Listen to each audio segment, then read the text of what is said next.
Terrific. Hello, and welcome to today's Technology Association of Oregon webinar, One-Page Strategic Plan, sponsored by Willamette Valley Consultants and B2B CFO. I'm Riley O'Brien, Vice President of Events and Experiences at TAO, and I'm joined by Ruthie Ditzler, who's our Marketing and Regional Programs Coordinator. She's providing back-end support on Zoom. A couple of rules of engagement before we get started. All participants have been muted as they enter the room, but if you've been to one of our virtual programs, you'll see a little bit of a difference today. This group has invited participants to unmute and engage freely within the conversation. If you prefer, you can ask or respond to questions in the chat box publicly or privately by directing your message to me or Ruthie, who's under the special events tag. We'll monitor the chat box and respond throughout the discussion. And then we also have engagement opportunities via the participant icon on your screens.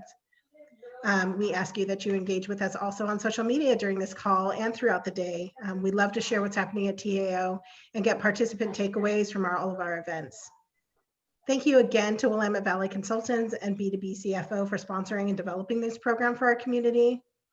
And it's my pleasure to introduce our panelists for this session. Frank Dane, who's a partner at B2B CFO, and the principals of Willamette Valley Consultants, Gary Lagenwalter and Larry Strober. And then we're starting today's program with an introduction by TAO board member and CEO of Carzado and SiteRank Systems, Javier Ruiz. Take it away, Javier. Thank you, Riley. Thank you for having me, everybody. So I'm going to do a little bit of an introduction on this group and what we're about to listen to. This is going to be kind of exciting. So the one-page strategic plan is an easy-to-use tool which allows a CEO or manager to view the most critical aspects of an organization's business plan on one page when compared to many other methodologies of planning that produce volumes of pages with complex interactions. This is done consistent with the company's core values and purpose, which should underlie the entire plan. This presentation today that you'll be seeing will present the key components of the one-page strategic plan and how to use them. Now, let me give you a further introduction to our participants. Gary has more than 25 years experience as a consultant with PricewaterhouseCoopers, KPMG Pete Marwick, Portland Consulting Group, and Willamette Valley Consultants. Following 10 years of working in the industry, he has consulted on 4 continents, written 3 professional books, and 3 professional CPE courses, and has taught at various universities. His passion is helping companies thrive. Larry has over 35 years of experience engaging entrepreneurs, senior management, and organization directors in purposeful leadership. His business focus has always been on making things happen in challenging environments. Larry has worked in technology management as president and CEO, VP of marketing and sales, executive director, CFO, and director of international sales and marketing. Frank Dane spent 10 years as a CPA with the international firm of PricewaterhouseCoopers. He has 20 years of operating experience as the chief financial and chief legal officer of a public company that was named a small giant. During his tenure at that company, he was awarded the Global Frost & Sullivan Award for Market Leadership and the Frost & Sullivan Award for Growth Strategy Leadership. Frank is a partner in B2B CFO, providing strategic management advisory services to privately held companies. And with that, gentlemen, take it away. Good morning, everyone. Thank you for joining us. We're going to look at strategic planning at a very high level today. We'll cover quite a few concepts, many of which you may not be familiar with. So we invite you, as Riley said, during the program, unmute yourself. If you have a question, shout it out. We'll be glad to handle it during the program. Or if you prefer, you can wait until the end or raise your hand, as Riley indicated. And we also invite you to contact us after the program if you'd like to discuss any of the concepts or any other matters that we might be able to give you some insight on. Next slide, please. Again, we're looking at strategic planning from a very high level. And strategic planning really comprises 2 separate and distinct activities. One is strategic thinking, the other is execution planning.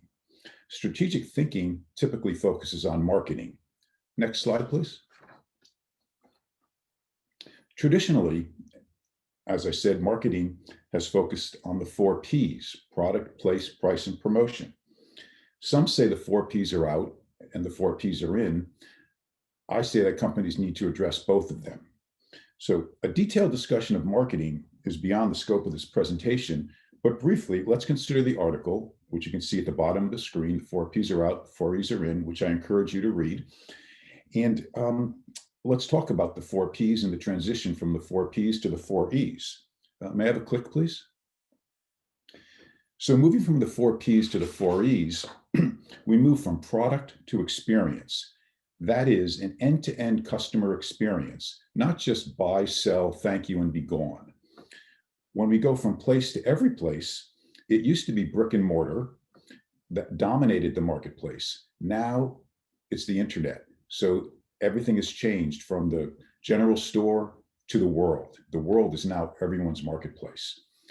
Price is no longer the one factor that people look at. It's just not the holy grail attracting customers anymore.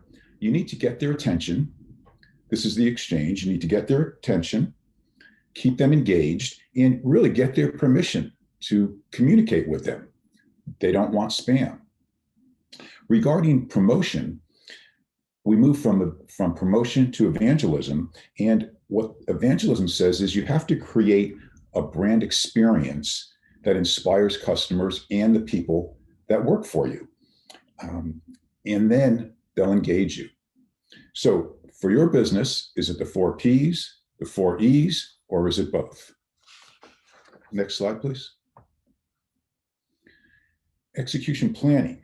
Now, during the execution planning phase, we define our goals, our capabilities, the activities and programs designed to help us achieve those goals. And we assign responsibility. And among other things, we define how we're going to measure achievement and whether or not people are meeting their responsibilities. Click, please. So why do you need a target? Well, I think Zig Ziglar, who I don't know how many of you remember him, but he was a big muckety muck in sales a while back. He once said, if you aim at nothing, you'll hit it every time. And that pretty much sums it up. Click, please. Now let's talk about the 7 pillars. The methodology of strategic planning that we're going to discuss can be distilled down into 7 interrelated concepts. We call them the 7 pillars: core values, the why, the where, the what, how, who and when, and rewards and recognition. We'll take you through each one of these concepts individually with a brief discussion. And now Gary's going to dive into core values and the why. Gary? And thank you, Frank. Now, your core values are your company's DNA. And what would you like to see and what don't you want to see on the front page of the Portland Business Journal or the Oregonian? Or when a Channel 8 news van pulls up to the front door of your business 2 o'clock on a Thursday afternoon. Now, core values are your corporate conscience. They help you determine what you're going to do and what you're not going to do and why. And if you're unsure about whether a value is good or not, ask a second grader, an 8-year-old. They have a clear sense of good values. Your core values also need to include all your stakeholders, not just your owners. Yes, they start with your owners. They start with the visionaries who created your business. But they also include your employees, your customers, your suppliers, and your general community. You've probably discovered that it's easier to have a great relationship with companies, customers and suppliers whose core values are similar to yours.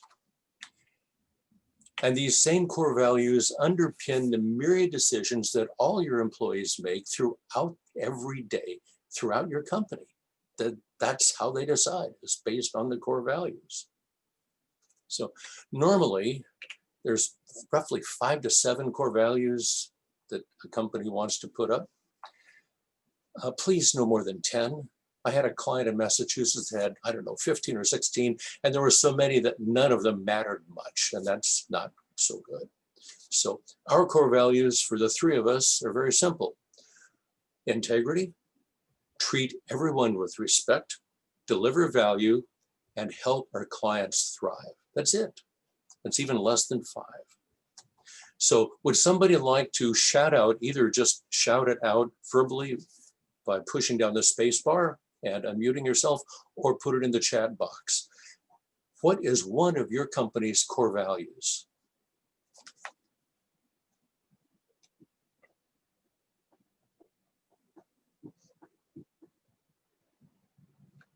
And I can't see the chat room on my screen. So if somebody puts something in, would Riley please let me know.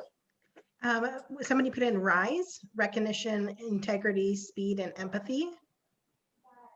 Excellent. Anybody else? Yeah. So we've got a list of sample core values that we've gleaned from several companies that we'd be glad to send you at the end of the presentation if you send us an email, and we'll mention that again at the end. So the real gating question is— Gary, we have one more. Okay, good. Ben offered up, treat everyone we deal with like they're a customer. Yes, yes. So then the underlying question of core values that goes hand in hand with core values is why? Why does your company exist? What is your purpose? Now, I'm among the 52 million people who viewed the Simon Sinek's TED Talk on why. I actually viewed it 4 times, so I upped the count a bit. Well worth seeing if you haven't seen it before.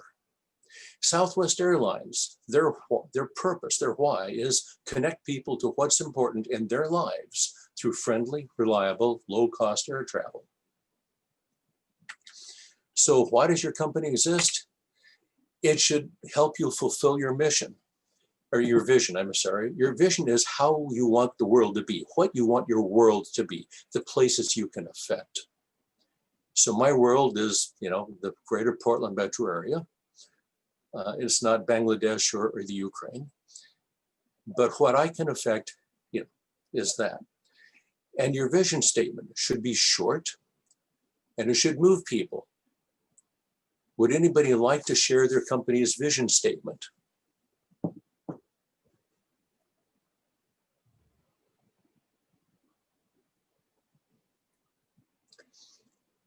And while somebody's typing in the chat room, let me give you a couple examples. Alzheimer's Association, a world without Alzheimer's. And Disney, to make people happy. Can you smile? Can you see the mouse ears when you think of Disney? Of course. So, Janice has offered up, create instant trust in a digital world. Good. And again, folks are welcome to unmute and respond verbally if you'd like to. I would add that TAOs is creating and uniting a world-class innovation economy in Oregon and beyond. Mm-hmm. Yeah. Okay. And the mission statement is what your company is going to do to help the vision happen. So do you have a mission statement? And is it short? And does it move people? I saw one mission statement, I forget which company it was for, was a long paragraph in 4-point font. That's not a mission statement, that's a laundry list. So let me give you some examples, and if you'd like to, you can share yours in the chat room, or when I'm done sharing 3 of them, you can shout it out to the room. The mission of TED, as in TED Talk, that TED, is to spread ideas. 2 words, that's as short as you can get. Tesla, to accelerate the world's transition to sustainable energy. Notice they don't just limit themselves to cars. It's all about sustainable energy, okay? And Burgerville, to serve with love. So does anybody have a mission statement you'd like to share?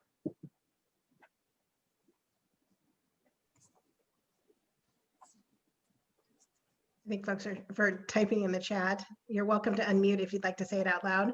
TAO's mission is to create an inclusive world-class innovation economy in Oregon and Southwest Washington that strengthens our regional technology industry. Yeah, and that works. that works. Ben So, Conte offered up their mission is to eliminate the behavior and value of distributed energy resources for organizations driving the designs of our future grid. interesting. And thank you. So, the why, your company existence cannot be just money. If it is, you're like everybody else, and you won't attract and retain the best and brightest employees, the best customers, the best suppliers. You'll be a ho-hum.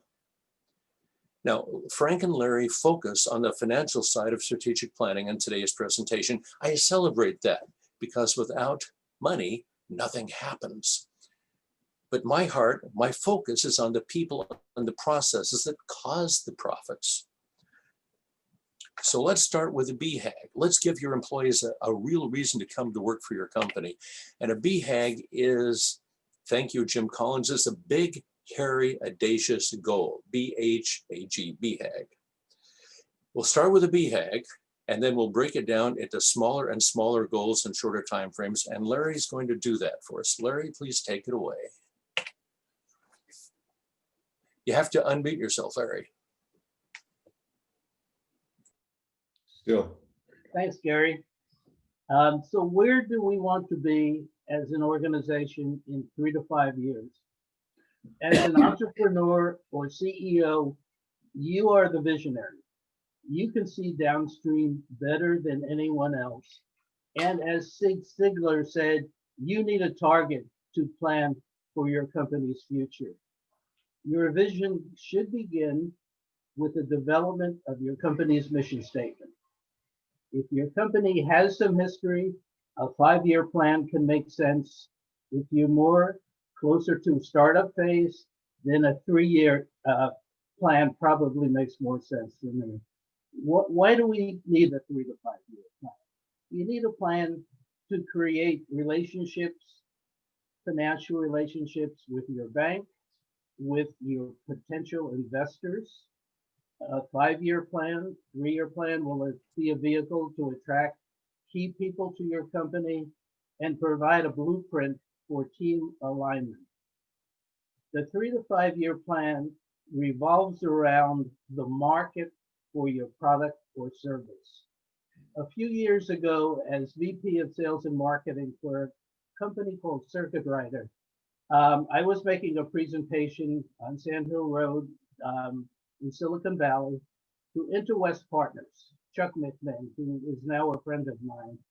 Chuck looked at me and he said, I can give you all the money that you need and you can hire the best people in the world, but you can't make a market where one does not exist.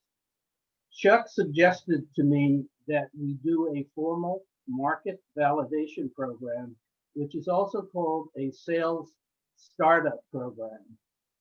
He basically said the only person more positive than a salesman is a customer and maybe your grandmother. Frequently, entrepreneurs, product developers, and sales and marketing managers do not have a good feel for the market or markets they are addressing, and entrepreneurs typically resist going out to potential users of their product or service. So what is a market validation plan? It's a formal process. It targets 15 to 25 potential customers and a handful of applications. It's a process of ferreting out prospects from suspects, identifying industry leaders and experts, and talking to experienced users of competitive products. Your offering is presented in detail by 2 people because typically everybody does not hear the same thing. You ask the hard questions, and what you're asking for is an order or at least an expression of intent. A successful market validation program will be the impetus for the due diligence necessary to attract venture capital. The market validation program will confirm market acceptability, needed features for your product, pricing, the competitive landscape, and your means of distribution. It will then form the basis for revenue forecasts, provide a backlog of early adopters for your product, and form the basis for a departmental budget. So now we're going to shift to what are the one-year goals. So typically, a one-year goal is going to be dependent on the stage your company is in, from product development, early stage revenue, revenue growth, revenue decline, or transition. You will have different goals in each of those categories. This specific slide will address a company that's going to market, early stage revenue. Typically, you want to make sure that your product spec is identifiable by your engineers, by your marketing people, and specifically by key accounts that typically have come out of a market validation program. Once you have your product in alpha test and it's meeting that product specification, we're developing a beta test program, which typically is a 4 to 6 month test with your key target customers. What management do you need to make this first year goal happen? Specifically, you're starting up with a meager management team. Typically, people are wearing multiple hats. So what do you need to achieve that one-year goal? What are your revenue targets in this one-year goal? What funding do you need to achieve this one-year goal? And then what are the marketing aspects of this one-year goal? What trade shows have you identified to introduce your product? How will you be using social media? What type of brand recognition are you looking for? And in general, what is your overall product introduction methodology? And now let me turn it over to Frank for a more specific goal. Thank you very much. So as you heard, up to this point, we started with the BHAG, a 3 to 5 year goal, and some BHAGs are further out than that, 10, 25 years. And then you take that, cut it down to the 3 to 5 years. And as Larry just explained, you then take that to the 1 year. Now, when we look at the how, now we're taking it down to the quarterly view, or the 90-day outlook, if you will. And here's where you move closer to the achievement of your 1 year goals by accomplishing your quarterly goals. Look at the items, please look at the items on this list. The quarter number, that's merely the quarter we're dealing with. And note how each of the other items on the list can be measured and how they comply to SMART goals and can be routinely measured. Let me give you an example. Assume your gross margin, which is one of the items up there. Assume you wanted to increase the gross margin. Well, there's a number of ways you can do that. You can do that by increasing sales, dollars or volume without a commensurate increase in cost, or you can decrease costs of sales by having your purchasing manager get bids, maybe employ new technology, take advantage of discounts if cash allows you to do that. And I hope you can see by those examples that either way you did that, they're both measurable. You're gonna go to your financials and you can compute right off your financials your gross margins. Now, let's talk about the who. May I have a click, please? Click, please.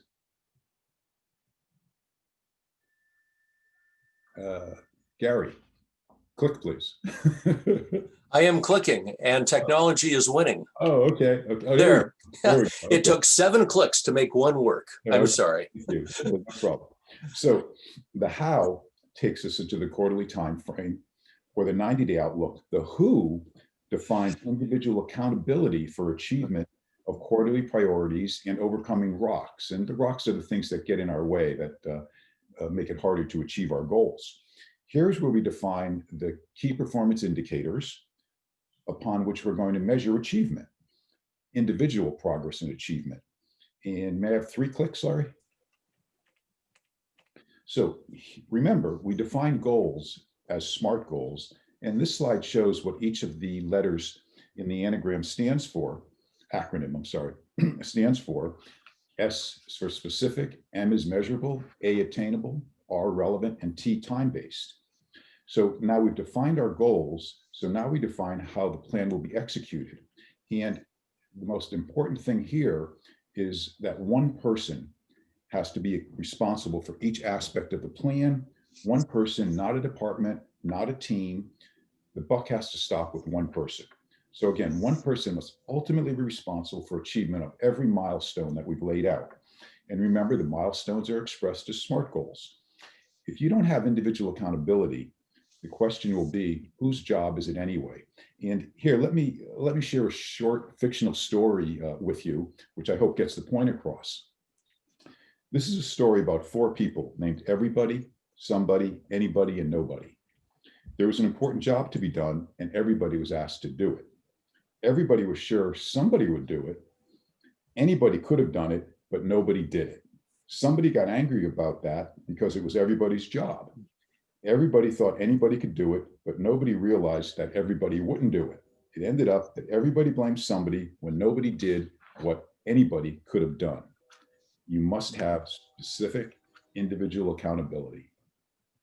Next slide, please. And here's an example of a KPI, a key performance indicator, and note how it meets the requirements of a SMART goal.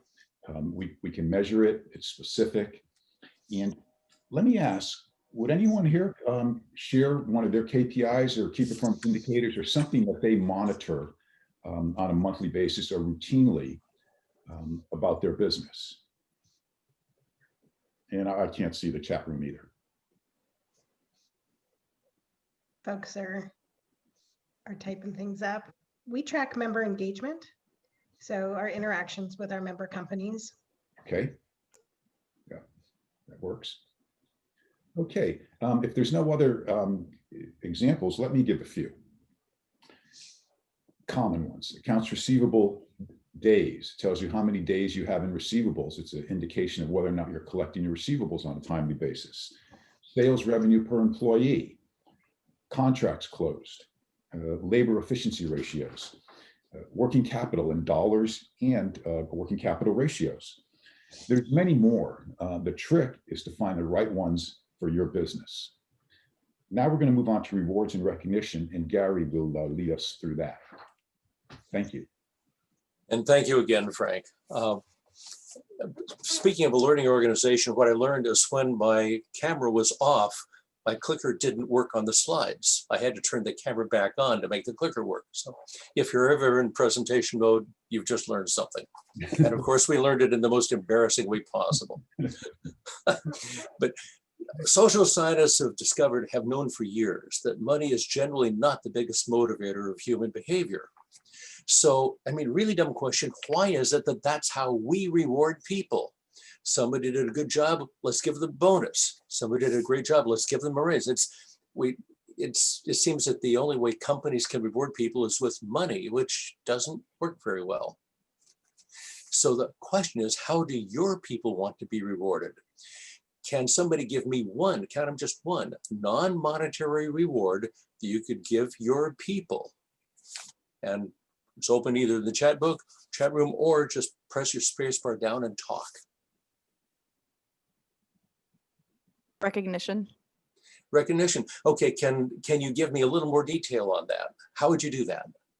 And thank you, Janice. Sure. I mean, depending upon the person, public or private, you know, their personal preference probably. Great. So the quickest way to non-reward an introvert is to put him or her on a stage in front of 1,000 people. Yeah, that's right. So thank you, Janice. I appreciate it. Anybody else? That's actually one of our questions when we interview people is how can we recognize you in the best way for you? And so then they tell us in advance on, you know, once they do something great, how can we recognize them in a way that's not awkward or embarrassing for them? That's beautiful. That's beautiful. So yeah, you're getting the idea. And the real question is, what do your people want? And just had that asked. Yeah. And a quick test is this. Let's assume, just for the sake of grins and giggles, that your key employees all get together, 5 or 10 or whatever, and buy a lottery ticket and it wins a gazillion megabucks. They each get $1 million right now, tax-free for life. So they don't have to come to work tomorrow. They don't have to come to work again if they don't want to. Who would show up next Monday morning and why? And who wouldn't show up and what would they be doing instead? And you've just learned what your people want. If you can figure out how to have people want to volunteer to work in your company, you're miles ahead. And there are many organizations that thrive on volunteer labor. Many nonprofits need volunteer labor. Without it, they quit. They have to have it. And they do wonderful things for our society. So why would somebody want to volunteer to work at your company? Some potential answers is what do your people want would be reward for a job well done, recognition. Thank you, Janice, that's perfect. Others, to be part of a winning team. There was a little football game last weekend between the Ducks and the Beavers. One team won, the other team lost. But there's a difference in business. In business, just because a product launch fails doesn't mean that we are bad people and we should fire the offenders. It means if we're smart, we learn something from it. When I work with clients, I tell them that there's no way they can use a 4-letter word that's fail. We're not going there. We tried something, we learned something. Tom Edison, after he invented the light bulb, was talking to a reporter who said, "How did it feel to fail 10,000 times?" in my best stentorian voice. And Edison replied, "I didn't fail 10,000 times. The light bulb was an invention with 10,000 steps." So, and for those who work with millennials, even more than other groups of demographics, millennials want to make a contribution, want to be a benefit to society. There's lots of ways to do this. You can become a B Corp. And if you don't know what one is, send me an email and I'll introduce you to the concept. You can do triple bottom line sustainability. That's people, planet, and profit. And we're offering a book about that at the end of this workshop. So there's lots of ways to do that. And if you do it right, you make more money in the process. That's the fun part. You laugh all the way to the bank. And finally, many people need and want to be creative. In fact, most people do. Even somebody sitting at a front desk or answering a technical support phone still wants to have some part of their job where they can create, adjust, learn, grow, whatever. So, and at this point, we've given you the major components of the one-page strategic plan. And Larry's going to talk to you about what the blank form looks like. Larry? Thanks, Gary. So you're probably curious as to what this one-page plan looks like. This is the front page and the back page of the one-page plan. We broadly covered the 7 columns of the plan. And if you can see the structure, it's in the same organization as we presented to you. Think of this as a crossword puzzle, where the outer edges define the puzzle and we're filling in the blanks. It's up to us to put the right numbers in the right places. And this plan is easily updated. You can keep it on your desk, and it's the process we're going forward. We also would like to make some special offers to you for participating in this presentation. So Gary, can you elicitate? All right. Hurry, hurry, step right up, et cetera, et cetera. For the first 3 people who send me an email requesting it, I'll be glad to send you an autographed copy of The Squeeze, which is the world's best-selling business novel on triple bottom line sustainability. That's people, planet, and profit. And it has a Portland setting, and it's got dialogue, and it's the only novel I've ever seen that has real footnotes. So some of the facts and figures in there, yeah, those are footnoted just because they really exist. And it'll be my privilege and honor to send you a copy. Frank, you want to talk about your book? Yes, thank you. And The Danger Zone was written by B2B's CEO and founder. And And the danger zone is that condition where the company's expenses are outstripping the available cash. And the book provides a methodology for staying out of the danger zone and what to do if you get into it. And I'd like to mirror Gary's offer. I will send a copy to the first 3 people that send me their mailing address by email. Thank you. And with that, we want to say thank you, thank you, thank you. We want to thank Technology Association of Oregon for providing this venue and for their great support. Thanks for running the technical background. It makes a world of difference. And thank each person here for your time and your participation, and for putting in the chat room, for talking. That makes all the difference in the world. So we've shown you how you can increase your vision and mission by making goals in ever decreasing time frames, getting smaller and smaller, finishing with SMART goals and KPIs down to the week or even day. We hope you learned something valuable. Do you have any questions? We're open for questions. And I'm going to finish sharing my slide so we can go back to TAO.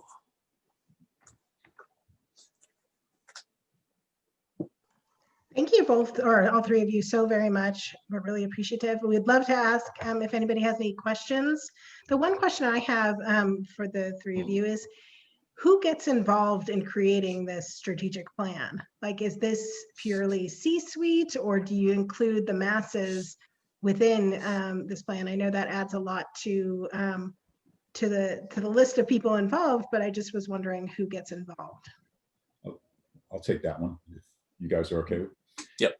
Well, it really depends. It really depends on the company, the size of the company, and titles don't matter. It's how they're involved and where they're involved. Typically, you of course would want the CEO, the vice presidents, and the salespeople, because they're going to have to do the projections. They're going to have the ones that are going to have the most goals to meet, because it all revolves around that. So again, it depends on the company. I've seen it done with 3 people. I've seen it done with 16 people. You really just have to assess which people are going to make contributions.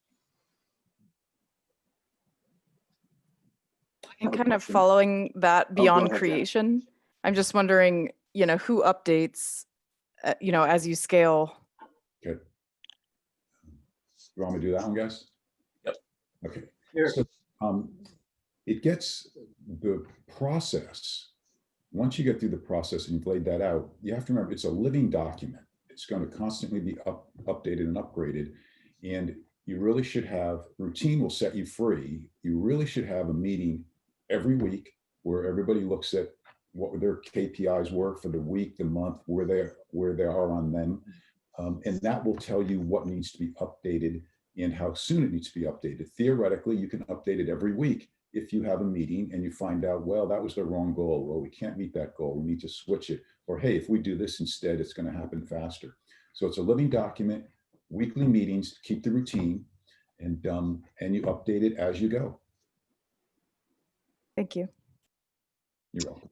Okay, so I have a question for Gary or Frank or Larry.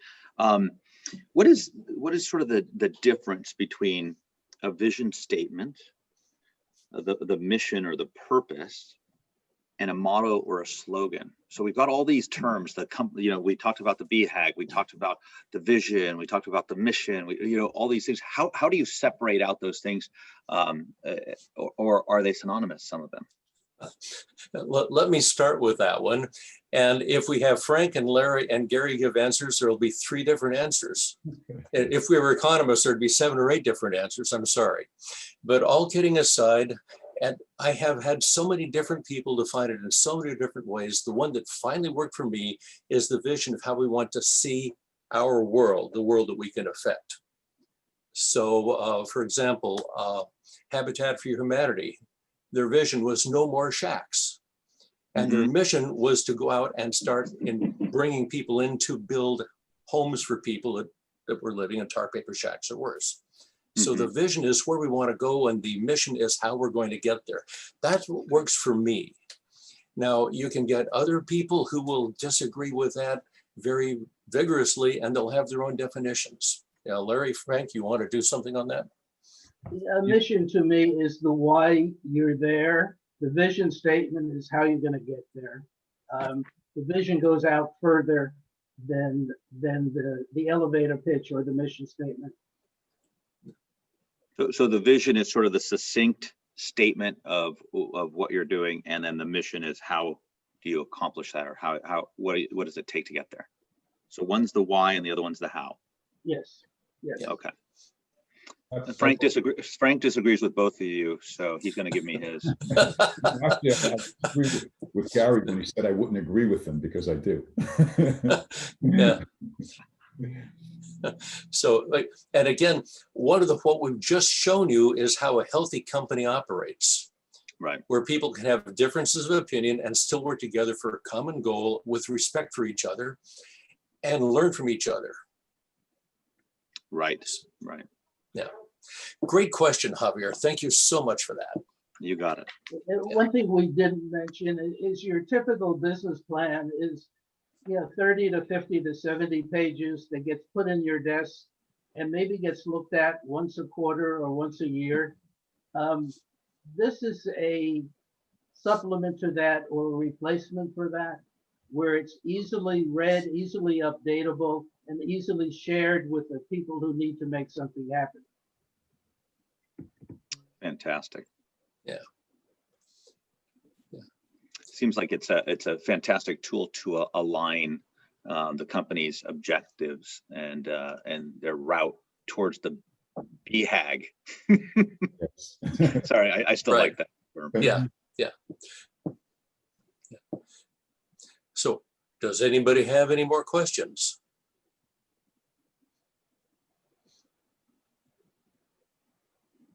Would anybody like to go ahead, Riley? No, I was just going to say, I'm not seeing any in the chat. Okay. But what we can do is we can send out a recording of this to the attendees along with your contact information that they can directly link onto. We'll send it out to all of the folks who registered as well as the people who are participating today. And then this will be available on our YouTube channel probably tomorrow morning, as well as in a blog post on the TAO website. So people will be able to, it'll be accessible there. Sure. Great. Well, I want to thank you all three of you so very much for pulling together this program for our community. We love to educate our community on things that we as a staff don't have any background in. And so being able to participate and contribute is really beneficial to us as well. So thank you all so very much. Okay. And it looks And- like we and- get.